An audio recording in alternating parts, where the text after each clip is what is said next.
محترم بزرگ و عزیز دوستو،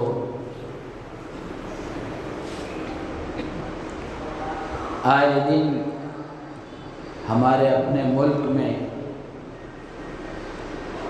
یہ خبریں سننے کو ہمیں مل رہی ہیں کہ فلاں مسلمان لڑکی نے فلاں غیر مسلم لڑکے سے شادی کر لی،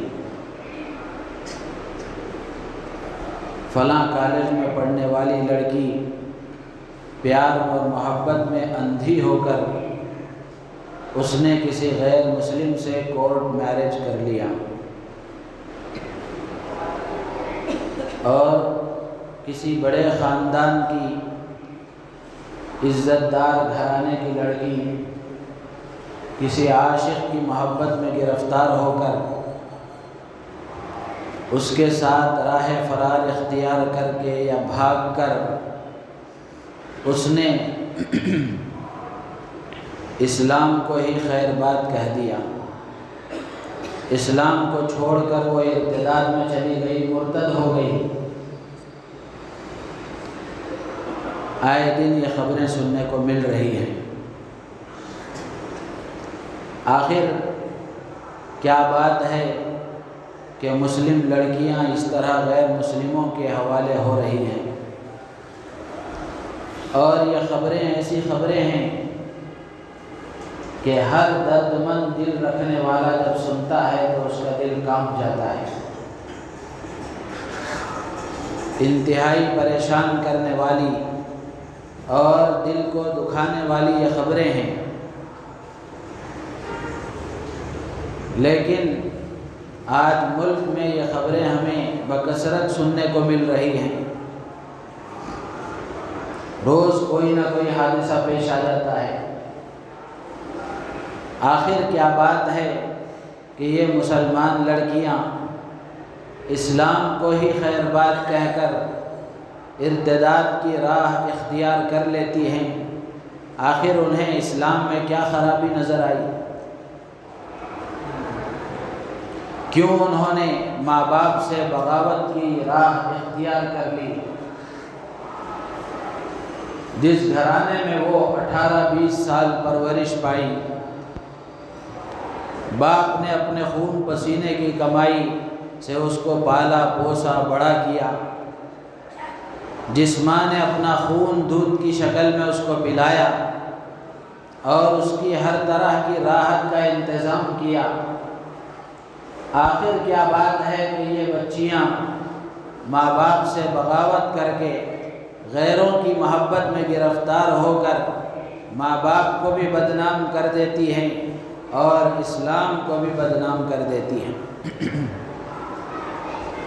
آج اسی کی وجوہات اور اسی کی وجوہات کے سلسلے میں کچھ باتیں آپ کے سامنے عرض کی جائیں گی۔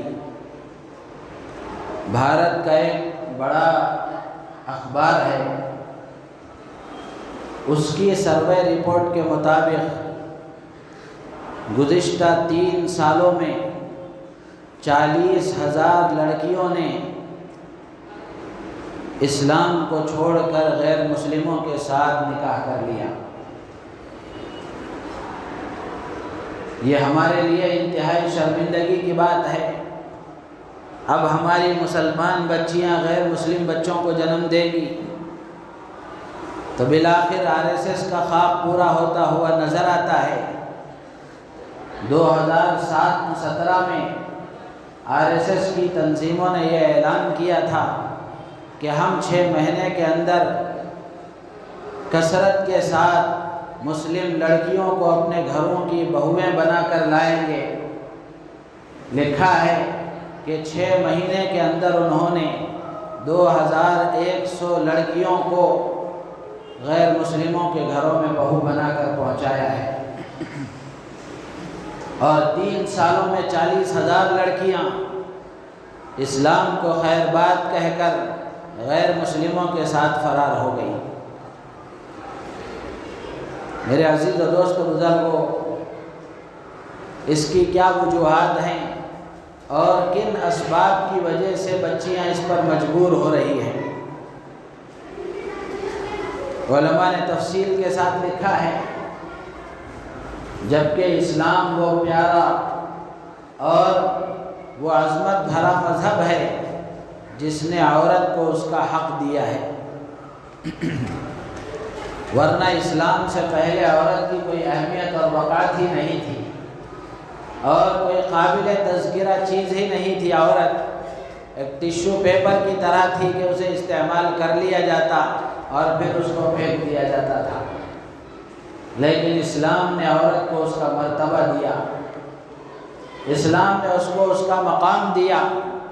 اس کے باوجود بھی آج مسلمان بچیاں اسلام کو چھوڑ کر غیر مسلموں کے ساتھ بھاگ رہی ہیں۔ تو دینی اور مذہبی رہنماؤں کا اور سماجی کارکنوں کا کہنا یہ ہے کہ شادیاں مہنگی ہو گئیں، جوڑے گھوڑے کی رسم اور لین دین کی نہ جانے کتنی رسمیں شادیوں میں مسلمانوں نے شامل کر لی ہیں، جس کی وجہ سے مسلمان بچیاں غیر مسلموں کے حوالے ہو رہی ہیں۔ تو یہ بھی ایک وجہ ہو سکتی ہے، لیکن یہی اصل وجہ نہیں ہے، اور بہت ساری وجوہات ہیں۔ ان میں سے ایک سب سے بڑی اور اہم وجہ یہ ہے کہ آج مسلمانوں کے دلوں میں اسلام اور ایمان کی اہمیت نہیں ہے، اسلام اور ایمان کی اہمیت نہیں ہے، اس لیے کہ ہم خاندانی مسلمان ہیں، اسلام کے لیے ہم نے کوئی محنت نہیں کی ہے، مسلمان بننے کے لیے ہم نے کوئی مجاہدہ نہیں کیا ہے۔ ماں مسلمان تھی، اس کے پیٹ سے ہم پیدا ہو گئے تو ہم بھی مسلمان قرار پائے۔ تو اس لیے اسلام اور ایمان کی اہمیت ہمارے دلوں میں نہیں ہے، اسلامی احکامات کی کوئی عظمت اور اس کی وقار ہمارے دلوں میں نہیں ہے۔ گویا ایسا سمجھ لیا گیا ہے جیسے اور دوسرے مذاہب کے ماننے والے ہیں، وہ اس مذہب کو مان رہا ہے تو اسلام بھی ایک مذہب ہے، میں اس کو مان رہا ہوں، اگر میں اس کو چھوڑ کر کوئی اور مذہب اختیار کر لوں گا تو اس میں کیا حرج ہے؟ تو اسلام کی کوئی اہمیت اور وقعت نہیں ہے۔ صحابہ کرام رضوان اللہ تعالی علیہم اجمعین کی زندگیوں میں ہم دیکھیں، ان کے حالات ہم پڑھ کر دیکھیں کہ ان کے نزدیک اسلام کی کتنی اہمیت تھی، ایمان کی کتنی اہمیت تھی، اس لیے کہ انہوں نے اسلام اور ایمان کو محنت کے ساتھ حاصل کیا تھا، مجاہدے کے ساتھ حاصل کیا تھا۔ مسلمان بن جاتے تو انگاروں پر لٹایا جاتا تھا، گرم گرم ریتوں پر گھسیٹا جاتا تھا، اور نہ جانے ہزاروں قسم کی تکلیفیں دی جاتی تھیں۔ ہمارے ساتھ یہ معاملہ نہیں ہے، اللہ نے عافیت کا معاملہ فرمایا ہے، خاندانی ہم مسلمان ہیں، باپ مسلمان، دادا مسلمان، پردادا مسلمان، تو ہم نسلوں سے مسلمان چلے آ رہے ہیں، اس لیے اسلام کی کوئی اہمیت ہمارے دلوں میں نہیں ہے، اسلام کی عظمت ہمارے دلوں میں نہیں ہے، ایمان کی وقار ہمارے دلوں میں نہیں ہے۔ اگر اسلام اور ایمان کی وقار ہمارے دلوں میں ہوتی اور اس کی اہمیت کا ہمیں اندازہ ہوتا تو حالات چاہے جیسے بھی ہو، آدمی ایمان چھوڑنا گوارا نہیں کرتا۔ صحابہ کے کتنے واقعات ہیں، کتنا مجبور کیا گیا اسلام کے چھوڑنے کے لیے، اور کتنی ایذائیں پہنچائی گئی اسلام کو خیر بات کہنے کے لیے، کتنی تکلیفیں دی گئی، لیکن حضرت بلال رضی اللہ تعالی عنہ، حضرت خباب بن الارت رضی اللہ تعالی عنہ، حضرت مصعب بن عمیر رضی اللہ تعالی عنہ، اور خواتین میں حضرت سمیہ رضی اللہ تعالی عنہ، اور بھی اس طرح ایک لمبی فہرست ہے صحابہ اور صحابیات کی، انہوں نے اپنی زبان سے بھی اسلام کے خلاف کوئی جملہ نکالنا پسند نہیں کیا، اس لیے کہ اسلام کی اہمیت تھی۔ وہ سمجھتے تھے دنیا کی زندگی چند روزہ ہے، یہاں کی راحت بھی ہمیشہ کی نہیں، یہاں کی تکلیف بھی ہمیشہ کی نہیں، اور یہ زندگی بھی ہمیشہ رہنے والی نہیں ہے، ہماری ہمیشہ کی زندگی وہ آخرت کی ہے، وہاں کی راحت کا ہمیں خیال کرنا ہے، اور وہاں کی سہولتوں کا ہمیں یہاں انتظام کرنا ہے۔ اس لیے وہ اسلام کی اہمیت کو سمجھ کر اسلام کو چھوڑنے کے لیے کبھی تیار نہیں ہوتے تھے۔ اسی لیے کتابوں میں لکھا ہے ایمان وہ دولت ہے، اسلام وہ دولت ہے کہ اگر دنیا کی ساری دولتیں مل جائیں، اگر ایمان اور اسلام سے آدمی کی زندگی خالی رہے تو وہ ساری دولتیں ملنے کے باوجود دنیا میں تو وہ کامیاب اور خوش مزاج، خوشحال اور سب کچھ جس کو مل گیا ایسا نظر آئے گا، لیکن حقیقت میں خدا کی نظر میں وہ ناکام ہے۔ اگر کسی آدمی کو دنیا کے ظاہری اسباب، ظاہری وسائل نہ بھی ملے، لیکن ایمان اور اسلام سے اس کی زندگی معمور ہے، اس کے اندر اسلام ہے اور ایمان ہے، تو بظاہر دنیا کی نگاہوں میں تو وہ ناکام ہے، پریشان حال ہے، لیکن یہ ناکامی اور یہ پریشان حالی کی زندگی وقتی ہے، عارضی ہے، چند دنوں کی ہے، ختم ہو جائے گی۔ آخرت میں اللہ تبارک و تعالی وہ چیزیں عطا فرمائیں گے، وہ نعمتیں عطا فرمائیں گے جن کا ہم تصور نہیں کر سکتے۔ تو میرے عزیز و دوست و بزرگوں، یہ بنیادی وجہ ہے اسلام کے چھوڑنے کی اور اسلام کو چھوڑ کر دوسرے مذاہب میں جانے کی۔ اور اسی طریقے سے علماء نے لکھا ہے دوسری وجہ یہ ہے کہ گھروں کا ماحول اسلامی نہیں ہے، گھروں کا ماحول دینی نہیں ہے، گھر کے ماحول میں اسلام نہیں ہے۔ نام عبداللہ ہے، عبد الرحمن ہے، عبد الرحیم ہے، نام عائشہ ہے، خدیجہ ہے، فاطمہ ہے، لیکن کام عائشہ، خدیجہ اور فاطمہ کے، عبداللہ اور عبد الرحیم کے نہیں ہے۔ ہمارے گھروں میں اسلامی تعلیمات کا بول بالا نہیں ہے، گھر کے ماحول میں نماز نہیں ہے، دین نہیں ہے، اور پردہ نام کی چیز نہیں ہے، جس کی وجہ سے یہ حالات پیش آ رہے ہیں کہ ماحول، گھر کے ماحول میں اس کو دین نہیں ملا، ماں باپ کے ذریعے سے اس کو بچے کو دین نہیں ملا، تو ظاہر سی بات ہے کہ اب دوسرے ذرائع جو دین کے ملنے کے ہیں وہاں بھی تو ان کو دین نہیں مل رہا ہے۔ تو گھر کا ماحول دینی نہیں ہے، گھر کا ماحول اسلامی نہیں ہے، جس کی وجہ سے آج اسلام کی اہمیت دلوں میں نہیں ہے۔ کسی جمعہ میں نے بہت تفصیل کے ساتھ عرض کیا تھا کہ ہم اپنے گھروں کو اسلامی کیسے بنائیں، گھروں کے ماحول کو دینی بنانے کا کیا مطلب ہے۔ کسی جمعہ بہت تفصیل سے میں نے عرض کیا تھا، اگر یاد ہوگا تو یاد ہوگا۔ تو گھر کے ماحول کے دین نہ ہونے کی وجہ سے، گھر کا ماحول اسلامی نہ ہونے کی وجہ سے آج ہماری بچیوں میں اور بچوں میں اسلام کی اہمیت اور وقعت نہیں ہے، جس کی وجہ سے وہ اسلام سے ہاتھ دھو کر دوسرے مذاہب میں داخل ہو رہی ہے۔ تیسری وجہ یہ ہے کہ آج مسلمانوں کو دنیاوی تعلیم سے تو بہت دلچسپی ہے، دنیاوی تعلیم کی تو بہت فکر ہے، لیکن دینی تعلیم کی ذرہ برابر بھی کوئی فکر نہیں ہے۔ آج ہمارے بچے دینی تعلیم سے محروم ہیں، اور دینی تعلیم کی ماں باپ کے نزدیک کوئی اہمیت اور وقعت نہ ہونے کی وجہ سے بچے بچیاں کتنی بڑی اور بڑے ہو جاتے ہیں، ان کے لیے کوئی دینی تعلیم کا انتظام نہیں کیا جاتا، جبکہ دینی تعلیم وہ چیز ہے کہ جب لڑکا ہو کہ لڑکی ہو دینی تعلیم کے زیور سے آراستہ ہو جاتے ہیں تو پھر ان کو اللہ سمجھ میں آتا ہے، اللہ کے رسول کو وہ پہچانتے ہیں، اسلام کی اہمیت کو وہ جانتے ہیں، اور اللہ کے احکامات کو پورا کرنے کی وہ کوشش کرتے ہیں۔ لیکن آج اس کی فکر نہیں ہے۔ بچہ بڑا ہو جاتا ہے، یہاں مکتب میں آتے ہیں داخلہ دلانے کے لیے، تو دیکھتے ہیں کہ 10-12 سال کا بچہ ہے، ان سے پوچھتے ہیں کہ اس سے پہلے یہ کہاں پڑھا ہے، تو ماں ہو یا باپ ہو کہتے ہیں کہ کہیں بھی نہیں پڑھا ہے۔ 10 سال کا بچہ ہو گیا، اس کو دینی تعلیم کے انتظام کی ماں باپ کو کوئی فکر نہیں ہوئی۔ میرے عزیز و دوست و بزرگوں، جبکہ یہ حکم ہے کہ بچہ جب بولنے لگے تو سب سے پہلے اس کی زبان سے کلمہ بلواؤ، لا الہ الا اللہ محمد الرسول اللہ۔ کیا مطلب ہے اس کا؟ کہ بچہ جب کچھ سمجھنا شروع کرے، کچھ بولنا شروع کرے، کچھ پڑھنا شروع کرے، تو سب سے پہلے اس کو اللہ کا تعارف کراؤ، سب سے پہلے اللہ کے رسول کا تعارف کراؤ، اس کو دین کی تعلیم سکھاؤ۔ دنیا کی تعلیم سکھانا منع نہیں ہے، لیکن دنیا کی تعلیم کا فائدہ دنیا کی حد تک ہے، دنیا کی حد تک ہے۔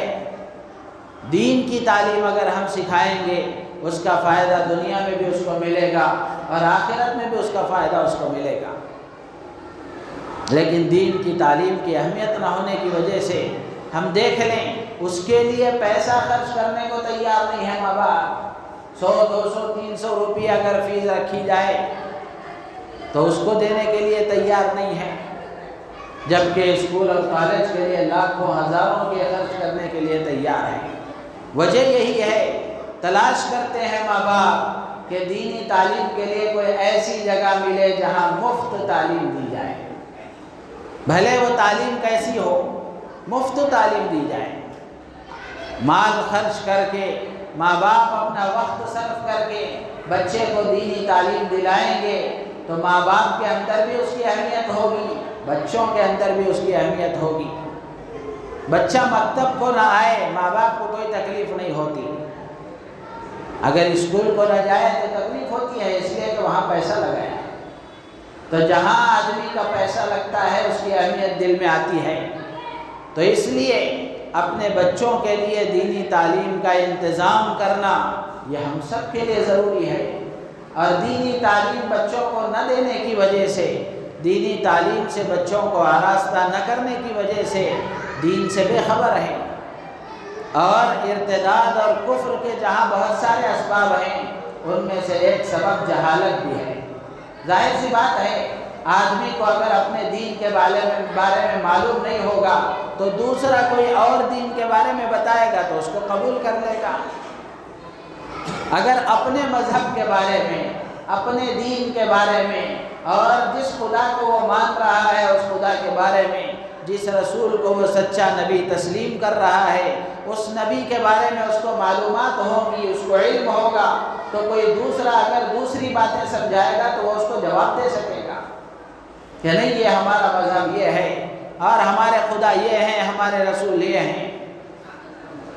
لیکن دینی تعلیم سے دوری کی وجہ سے دین زندگیوں میں نہیں ہے، اسلام زندگیوں میں نہیں ہے، ایمان کی اہمیت زندگیوں میں نہیں ہے، جس کی وجہ سے آج ہماری یہ نوجوان لڑکیاں اسلام کو چھوڑ کر غیروں کے ساتھ چلے جاتی ہیں۔ تو میرے عزیز و دوست بزرگوں، اس لیے ان اسباب پر ہمیں غور کرنا ہے، یہ سرسری باتیں نہیں ہیں، بہت فکر کے ساتھ سننے اور پھر اس کے سلسلے میں کوئی لائحہ عمل تیار کرنے کی ضرورت ہے۔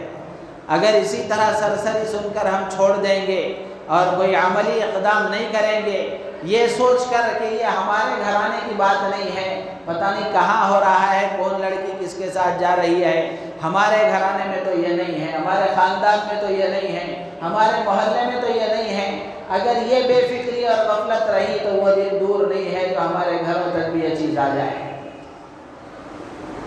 تجزیہ اور تبصرہ کرنے والوں نے لکھا ہے کہ یہ جو ارتداد کی بات ہے اور مسلمان لڑکیوں کو اپنے جال میں پھنسانے کی بات ہے، یہ شہروں سے نکل کر دیہات اور قریوں تک بھی پہنچ چکی ہے۔ بہت سارے غیر مسلم نوجوان لڑکوں کو اس کی ٹریننگ دی جاتی ہے، اس کے لیے بہت سارا مال خرچ کیا جاتا ہے کہ وہ کس طرح نوجوان مسلمان لڑکیوں کو اپنے جال میں پھنسائیں۔ قریوں اور دیہاتوں کی رہنے والی لڑکیاں، ان کے فون نمبرات، ان کی تفصیلات ان کے پاس موجود ہوتی ہیں، اور وہ فون کے ذریعے سے رابطہ کرتے ہیں، اور پھر آہستہ آہستہ بات آگے بڑھتی ہے، تعلقات بنتے ہیں، پھر نکاح کی بات کہی جاتی ہے، پھر وہ اپنی زندگی میں اس کو شریک حیات بنانے اور لائف پارٹنر بنانے کی بات کرتا ہے۔ بالآخر ہماری یہ مسلمان بچی بھولی بھالی کہیں یا دین سے بے خبر کہیں، اس کے ساتھ چلی جاتی ہے، پھر نتیجہ یہ ہوتا ہے کہ وہ اس کی عزت بھی لوٹ لیتا ہے، اس کا دین بھی لوٹ لیتا ہے، پھر آخر کار اس کو ایسا بنا کر چھوڑ دیا جاتا ہے کہ پھر وہ کہیں کی بھی نہیں رہتی۔ واقعات بتاتے ہیں محبت کا جھانسا دے کر لایا گیا، شادی کی گئی، کچھ دن اس کے ساتھ زندگی گزاری گئی، پھر اس کو مار دیا گیا۔ میرے عزیز و دوست بزرگوں، یہ صرف اخباروں کی خبریں نہیں ہیں، یہ زمین پر ہونے والے واقعات ہیں۔ اگر ان کو سننے کے بعد ہم اگر کوئی عملی قدم نہیں اٹھائیں گے اور عملی اقدام نہیں کریں گے، یہ سوچ کر کہ یہ تو ہمارے ہاں نہیں ہے، اگر غفلت برتیں گے تو وہ دن دور نہیں ہے، خدا حفاظت فرمائے، کہ وہ ہمارے گھروں تک بھی آگ چلی آئے گی۔ تو اس لیے اس کی فکر کرنے کی ضرورت ہے۔ تو یہ غیر مسلموں کے ساتھ جو ہماری بچیاں جا رہی ہیں، اس کی تیسری وجہ یہ ہے کہ دینی تعلیم نہیں ہے، دینی تعلیم سے دوری ہے، دین سے واقفیت نہیں ہے۔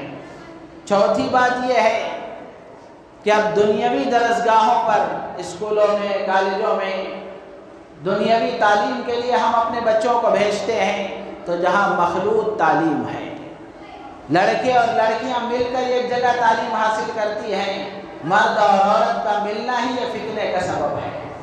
اسی لیے حدیث میں سرکار دو عالم صلی اللہ علیہ وسلم نے فرمایا کہ کوئی مرد کسی عورت سے خلوت اختیار نہ کرے، تنہائی میں دونوں اجنبی اور مرد اور عورت ایک ساتھ نہ رہیں،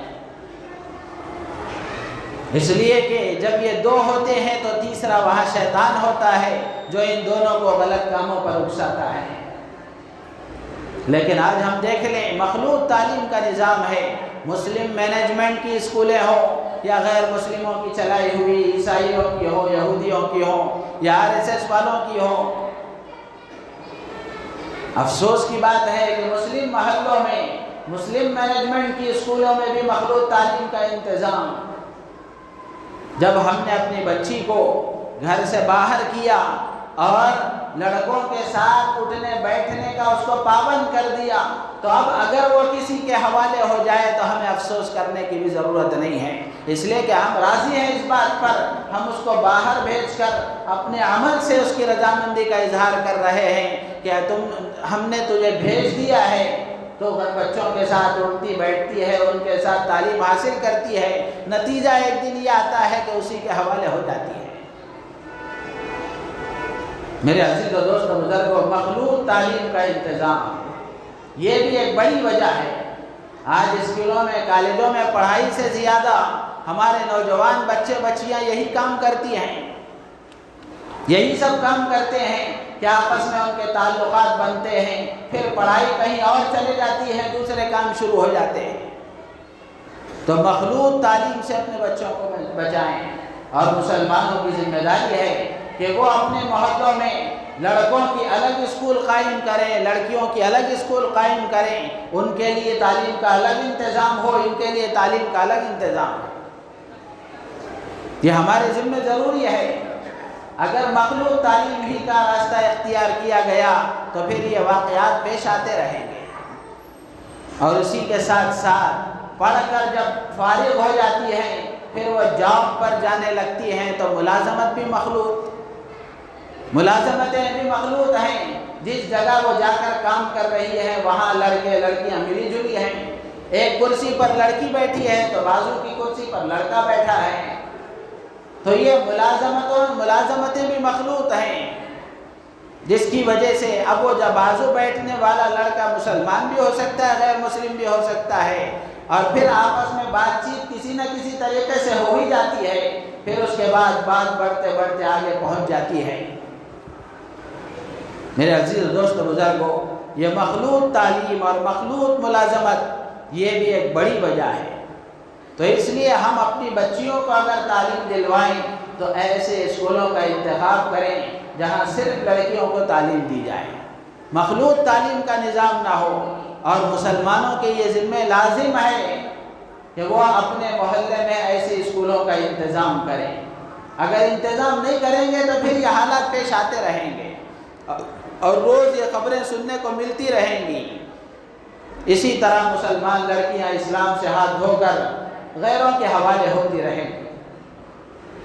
تو اس لیے یہ بھی ایک وجہ ہے، مخلوط تعلیم اور مخلوط ملازمت۔ اور پھر اسی طریقے سے جو اہم وجہ جیسے میں نے عرض کیا کہ لڑکی جب بالغ ہو جاتی ہے یا لڑکا جب بالغ ہو جاتا ہے تو ان کے نکاح میں تاخیر کی جاتی ہے۔ عجیب رواج ہے، عمر گھٹا کر، عمر بڑھا کر شادی کی جاتی ہے، جبکہ بالغ ہونے کے فوراً بعد سے اس کو اس کی شہوت کے اور اس کی خواہش کے پورا کرنے کا تقاضا پیدا ہوتا ہے۔ آپ نے اگر 10-15 سال اس میں تاخیر کی تو ظاہر سی بات ہے یہ تقاضا خدا نے رکھا ہے اور یہ تقاضے کو پورا ہونا ہے۔ اگر صحیح راستے سے پورا نہیں ہوا تو غلط راستے سے خود بخود پورا کرنے کا وہ انتظام کریں گے۔ اور یہ نکاحوں میں تاخیر اس لیے ہوتی ہے کہ شادیاں مہنگی ہو گئی، شادیاں مہنگی ہو گئی۔ میرے عزیز و دوست و بزرگوں، اسی لیے حدیث میں سرکار دو عالم صلی اللہ علیہ وسلم نے صاف الفاظ میں ارشاد فرمایا کہ اولاد جب بالغ ہو جائے تو ان کے لیے نکاح کا انتظام کرو۔ اگر بالغ ہونے کے بعد ان کے لیے نکاح کا انتظام نہیں کیا گیا، اگر وہ گناہ میں مبتلا ہو گئی تو اس کا وبال ان کو بھی ہوگا، مبتلا ہونے والوں کو، اور ساتھ ساتھ ان کے والدین کو بھی ہوگا۔ یہ حدیث کی بات ہے۔ آپ تہجد گزار ہوں گے، وہ اپنی جگہ ہے۔ آپ کثرت سے اللہ کا ذکر کرنے والے ہیں، وہ اپنی جگہ ہے۔ آپ کثرت سے قرآن پڑھنے والے ہیں، وہ اپنی جگہ ہے۔ آپ کاروبار اچھی اسلامی طریقے سے چلانے والے ہیں، وہ اپنی جگہ ہے۔ لیکن بچیوں اور بچوں کی شادی کے سلسلے میں اگر تاخیر کرتے ہیں تو خدا کے ہاں اس معاملے میں پکڑے جائیں گے۔ آج مسلمان معاشرے کا حال دیکھ لیں، الگ الگ عنوانات پر، کہیں تعلیم کا عنوان ہے تو کہیں برابر کا لڑکا نہیں مل رہا ہے، برابر کی لڑکی نہیں مل رہی ہے، اس لیے تاخیر کی جا رہی ہے، یا پھر کہیں بہت زیادہ صرفہ خرچ کر کے، مال پیسہ خرچ کر کے جوڑے گھوڑے کی رسمیں اور لین دین کی جو رسمیں ہیں ان سب کو ادا کرنے کے لیے پیسے نہیں ہیں، اس کے انتظام کے لیے یہ سب کوششیں ہوتی ہیں، اس کے لیے تاخیر ہو رہی ہے۔ میرے عزیز و دوست و بزرگوں، یہ بھی ایک وجہ ہے اور حق ہے۔ اگر ہم نے اس کے اس تقاضے کو پورا کرنے کے لیے حلال راستہ اس کو نہیں دیا تو یقینی بات ہے کہ وہ حرام راستہ اختیار کریں گی۔ اگر وہ بہت زیادہ دیندار اور بہت زیادہ شرافت والی لڑکی نہیں ہوگی تو وہ ماں باپ کے منہ پر بولے گی کہ میرے نکاح کا انتظام کرو۔ اگر وہ بہت زیادہ باوفا اور شرافت والی ہوگی تو وہ بستر میں منہ چھپا کر روئے گی، خدا سے کہے گی کہ خدا ان بڈھا بڈھی کو عقل دیجئے کہ ان کو ہمارے جذبات کا کوئی خیال نہیں ہے۔ میرے عزیز و دوست و بزرگوں، سوچنے کی بات ہے، بہت فکر کی بات ہے۔ نکاح کو اگر ہم مہنگا کریں گے تو زنا خود بخود عام ہو جائے گا، زنا خود بخود سستا ہو جائے گا۔ تو اس لیے شادیوں کو سادی بنانے کی ضرورت ہے تاکہ نکاح وقت پر ہو سکے۔ گھر میں 2-3 بچیاں ہیں، باپ پریشان ہے کہ کیسے اس کا انتظام کروں، میری کمائی اتنی نہیں ہے کہ میں ان کی شادی کر سکوں۔ بہت سارے احباب ایسے ہیں جن سے ہماری بات ہوتی ہے، وہ کہتے ہیں چاہتا ہوں کہ میں ان سب کا نکاح کر دوں لیکن میری کمائی اتنی نہیں ہے کہ میں ان کا نکاح کر سکوں۔ معاشرے میں چونکہ شادی مہنگی ہو گئی، اتنی مہنگی شادیاں کرنے کی استطاعت میرے اندر نہیں ہے۔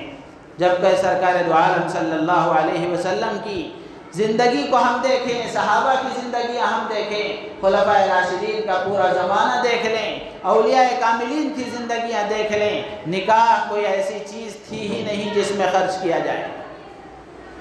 2 ہی خرچ تھے نکاح میں، ایک مہر کا خرچ تھا اور ایک ولیمے کا خرچ تھا، اور یہ دونوں خرچ لڑکے ہی کے ذمے ہیں، لڑکی کے ذمے کوئی خرچ نہیں ہے۔ ماں باپ اور کیا دیں گے؟ اپنی لختے جگر کو دے رہے ہیں۔ 20 سال جس کو پالا پوسا، جس کے بغیر ماں رہ نہیں سکتی تھی، جس کو دیکھے بغیر باپ کو تسلی نہیں ہوتی تھی، ایسی بیٹی کو اٹھا کر آپ کے حوالے کر رہے ہیں، اس سے زیادہ کیا دیں گے؟ لیکن میرے عزیز و دوست و بزرگوں، بھیک مانگنے کا رواج ایسا ہو گیا ہے کہ ہم اسے کچھ کہہ نہیں سکتے۔ تو اس لیے آج ہماری مسلمان لڑکیاں غیروں کے حوالے ہو رہی ہیں تو اس کی ایک وجہ نکاح میں تاخیر بھی ہے، نکاح میں تاخیر بھی ہے۔ اور اسی طرح ایک رسم یہ بھی پڑ گئی ہے، سنتے چلیں، منگنی کر دی جاتی ہے، پھر اس کے بعد 1 سال 2 سال تک کا وقت دیا جاتا ہے۔ شریعت میں اس کا کیا جواز ہے؟ جب منگنی ہو جائے تو فوراً نکاح کر دیا جائے، یا انتظام کے لیے 10-15 دن، 1 مہینے کا وقفہ، 2 مہینے کا وقفہ ہو تو کوئی گنجائش نکل سکتی ہے، لیکن 1-1 سال، 2-2 سال، 3-3 سال، 4-4 سال تک، ایک صاحب سے سنا 5 سال تک وقفہ دیا ہے انہوں نے، منگنی کر دی جاتی ہے۔ اس کا نقصان یہ ہوتا ہے کہ منگنی ہو جانے کے بعد میں یہ دونوں آپس میں فون پر بات کرتے ہیں، ہدیے کا لین دین کرتے ہیں، بلکہ اور بے حیا ہوں تو ملاقات بھی کرتے ہیں، پھرتے گھومتے بھی ہیں۔ شریعت میں حرام ہے اس طرح کی گفتگو۔ نکاح سے پہلے وہ بیوی آپ کی ہرگز نہیں ہو سکتی۔ شریعت نے ایک گنجائش دی ہے کہ جس لڑکی سے نکاح کرنا ہے، اگر تمہیں اس کو دیکھنا ہے، اس کے بارے میں معلوم کرنا ہے، ایک نظر آپ اس پر ڈال کر دیکھ سکتے ہیں، اس سے زیادہ کی گنجائش نہیں ہے۔ شادی سے پہلے جیسے اور عورت ہے وہ بھی اجنبی عورت ہے، لیکن میرے عزیز و دوست و بزرگوں، باقاعدہ گھنٹوں فرصت کے ساتھ باتیں ہو رہی ہیں اور سب کا سب حرام میں لکھا جا رہا ہے۔ دیندار گھرانوں کے یہ حالات ہیں، بے دینوں کا تو دور کی بات ہے، دیندار گھرانوں کے حالات ہیں کہ منگنی ہو گئی، اب وقفہ دے دیا، اب چلتے رہو، وہ یہاں سوچ کر وہ وہاں سوچ کر اس طرح زندگی گزر رہی ہے۔ تو اس کی بھی شریعت میں گنجائش نہیں ہے۔ بات طے ہو گئی، برابر کا رشتہ مل گیا تو اس میں تاخیر نہ کرنے کا حکم ہے۔ اللہ کے رسول صلی اللہ علیہ وسلم نے فرمایا 3 چیزیں ایسی ہیں جن میں تاخیر کرنا جائز نہیں ہے۔ ایک، نماز کا وقت ہو جائے تو اس کو ادا کر دیا جائے۔ دوسرا، جنازہ تیار ہو جائے تو اس پر نماز پڑھ دی جائے، تجہیز و تکفین کا انتظام مکمل کر لیا جائے۔ اور تیسری بات اللہ کے نبی نے فرمائی کہ جب کسی انبیائی لڑکی یا لڑکے کے برابر کا رشتہ مل جائے تو نکاح میں تاخیر نہ کی جائے۔ ایک اور روایت میں اللہ کے نبی نے فرمایا جب کسی دیندار اور خوش اخلاق، اچھے اخلاق والے کا لڑکا تمہارے پاس رشتہ بھیجے، اگر تم اس رشتے کو اس لیے رد کر دو کہ دنیاوی اعتبار سے اس کے پاس کچھ نہیں ہے، باوجود یہ کہ وہ دیندار ہے، خوش اخلاق ہے، اللہ کے نبی فرماتے ہیں اگر ان رشتوں کو رد کرنا شروع کرو گے تو زمین میں فتنہ اور فساد برپا ہو جائے گا۔ آج مسلمان معاشرے میں ہو رہا ہے۔ تو اس لیے نکاح میں تاخیر اور منگنی کے بعد وقت دینا، یہ دونوں چیزیں شریعت میں غلط ہیں۔ فوراً نکاح کرنا چاہیے۔ بہت سارے صاحب ثروت، صاحب حیثیت جن کے پاس وسعت ہے وہ کر سکتے ہیں، لیکن اس کے باوجود بھی وہ اس طرح چاہتے ہیں معاشرے کے زور میں یا ماحول کے زور میں کہ وہ بھی اس طرح وقت دیتے ہیں کہ 1 سال گزرے، 2 سال گزرے، 3 سال گزرے۔ شریعت میں اس کی بالکل گنجائش نہیں ہے۔ تو نکاح میں تاخیر اور منگنی کے بعد تاخیر، یہ دونوں چیزیں بھی شریعت میں غلط ہیں۔ اسی طریقے سے آخری 6ویں بات یہ ہے کہ آج موبائل ہاتھ میں دے دیا گیا ہے، اور موبائل ایک ایسا زہر ہے جو صرف انسان کو نہیں بلکہ انسانیت کو بھی ختم کر دیتا ہے۔ اگر موبائل کا صحیح استعمال نہیں کیا گیا تو پھر آدمی، انسان تو دور کی بات، انسانیت سے بھی نکل جاتا ہے، اس کو اپنے نفع نقصان کا کوئی احساس نہیں ہوتا۔ آج بڑے بڑے گھرانوں کے بچوں کو، یا پھر آج تو معمولی گھرانوں کا بھی حال یہی ہے، بڑا فون، اسمارٹ فون دے دیا جاتا ہے۔ اسمارٹ فون کا ہاتھ میں دینا دنیا بھر کی بے حیائی اس کے حوالے کرنا ہے۔ موبائل کا غلط استعمال، اس سے پہلے بھی میں نے ایک واقعہ سنایا تھا موبائل کے غلط استعمال کا۔ اس موبائل نے جہاں نوجوان بچیوں اور نوجوانوں کی عزتوں کو تار تار کر دیا، وہیں ماؤں کے سروں سے بھی دوپٹہ اتار دیا ہے۔ بڑی عورتوں کا بھی ٹھکانہ نہیں ہے، بڑی عورتیں بھی غلطیوں میں مبتلا ہیں، لڑکیاں بھی غلطیوں میں مبتلا ہیں۔ تو یہ موبائل کا فتنہ انتہائی خطرناک ہے، اور جس غلطی میں آج ہمارا معاشرہ چل رہا ہے۔ تو میرے عزیز و دوست و بزرگوں، یہ کچھ اسباب ہیں جو میں نے عرض کیے ہیں، اور بھی بہت سارے اسباب علماء نے لکھے ہیں کہ ہماری آج مسلمان بچیاں غیروں کے حوالے کیوں ہو رہی ہیں، تو یہ اسباب ہمارے ہیں۔ تو اس لیے ہمیں کرنا یہ ہے کہ ہم اپنے گھروں میں اسلامی تربیت کا ماحول بنائیں، اپنے گھروں کو دیندارانہ گھر بنائیں، گھروں میں پردوں کا نظام بنائیں۔ پردہ اللہ کی طرف سے اتنی بڑی نعمت ہے کہ جو اس کو استعمال کرتے ہیں اس کا فائدہ ان کو نظر آتا ہے۔ بے پردگی کی وجہ سے خاندان کے خاندان اجڑ جاتے ہیں۔ تو اس لیے اپنے گھروں میں اسلامی ماحول بنائیں، اور بچوں کے لیے تعلیم و تربیت کا انتظام کریں، اس کے لیے پیسے خرچ کریں، وقت خرچ کریں، اس کے لیے باقاعدہ ماں باپ وقت دیں، پوچھیں بچے سے کہ بچہ کیا پڑھ رہا ہے، کیا پڑھ کے آ رہا ہے، کیا سیکھ رہا ہے، اس کی زندگی میں کیا تبدیلی آ رہی ہے۔ تو دینی تعلیم کا ہم انتظام کریں، اور اسی طریقے سے موبائل کے استعمال کے سلسلے میں ماں باپ اپنے بچوں کے سلسلے میں احتیاط کریں۔ اگر کسی وجہ سے، جیسے آج نئی تعلیم چل رہی ہے، ماں باپ اگر بچوں کے ہاتھ میں موبائل دیں بھی تو وہ صرف تعلیم کی حد تک ہو، اس کے بعد ان کے پاس سے موبائل منگ لیا جائے، لے لیا جائے۔ ایسا نہیں کہ موبائل دے دیا تو وہ جو چاہے کرتے رہیں۔ آج کا چھوٹا بچہ وہ چیزیں موبائل میں چلانا جانتا ہے جو پرانی بڑی عمر کے لوگ بھی نہیں جانتے۔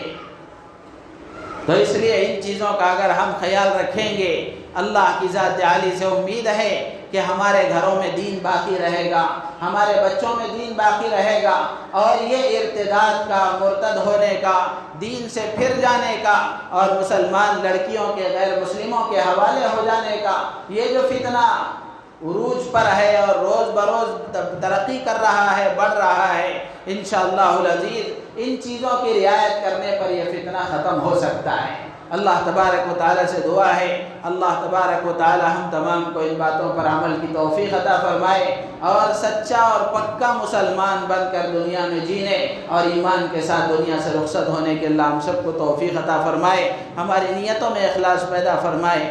آمین، وآخر دعوانا الحمدللہ رب العالمین۔